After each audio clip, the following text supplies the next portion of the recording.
Shopping মলে এক মহিলা কেনাকাটা করে ব্যাগ খুলতেই ক্যাশিয়ারের নজরে এলো মহিলার ব্যাগের ভেতর একটা টিভি রিমোট। ক্যাশিয়ার কৌতূহলবশত জানতে চাইলেন, আপনার ব্যাগে কি রিমোট সবসময় থাকে? মহিলা বললেন, না, মাঝে মাঝে থাকে।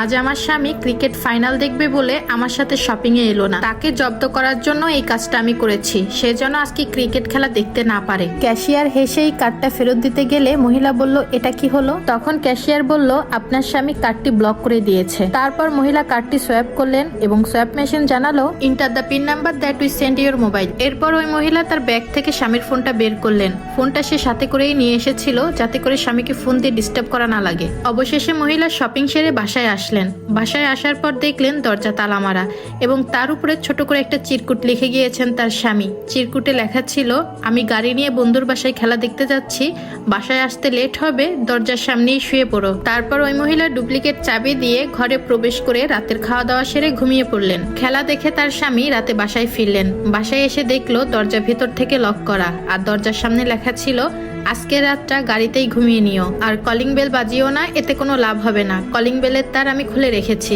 আর দরজাতে ধাক্কাধাক্কি করো না, কারণ এটা ভদ্রলোকের বাড়ি। তো মোরাল অফ দ্য স্টোরি হলো, একজন নারীর বুদ্ধির সাথে একজন পুরুষ মানুষ কখনোই পেরে ওঠে না।